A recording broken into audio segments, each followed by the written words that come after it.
Good morning guys. Ngayon pala dito tayo sa likod bahay nila ate, no? Check natin itong mga bayabas natin, yung mga pinaugatan natin dati. Kasi mga sira-sira yung dahon. Nung na-check natin ito palang dahilan. Kung makikita nyo,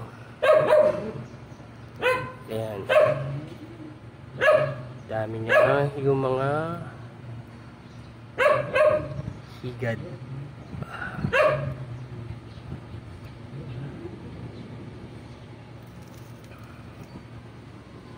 Nakikita nyo, ayan pala yung kita dun, ayan, dami niyang higad na maliliit. So gagawin natin, pakatay muna natin yan kasi hindi tayo gagamit ng spray, man lang titirisin natin. Tapos after that, ilalagay ako nitong complete fertilizer para makarecover sila magdahon at the same time pagka ma-force sila na magbulaklak sabay nung mga dahon nila na para makarecover. So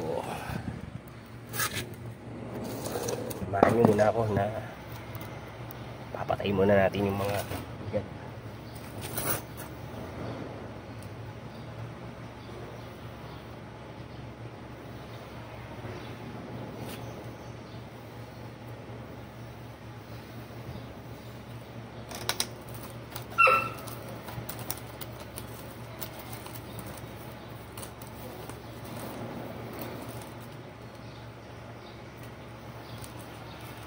Ito ginagawa ko, patay ko na yung mga uod na sumisira.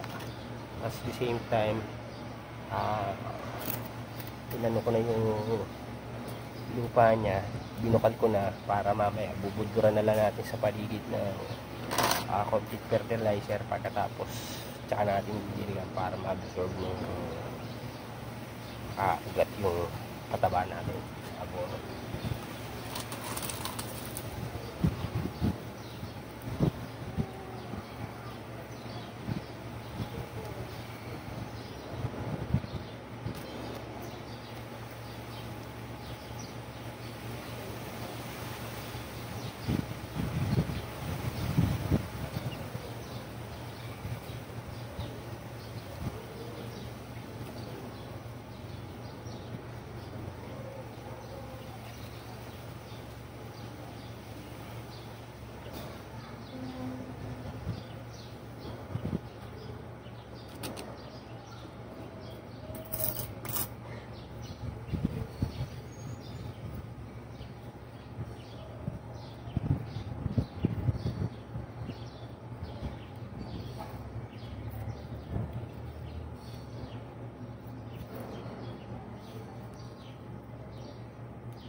Delikado pa naman yung guys, yung mga uod na nandito, yung mabalahibo, yung tinatawag nila na higad, kung ano yung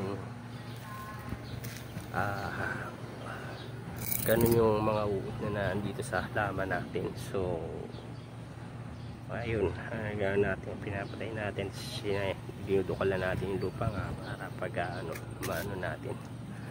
So guys, pagka update ko kayo rito kung pag maganda na uli yung ng mga dahon ng ating bayabas at saka pagka nag-start na siyang mamulaklak.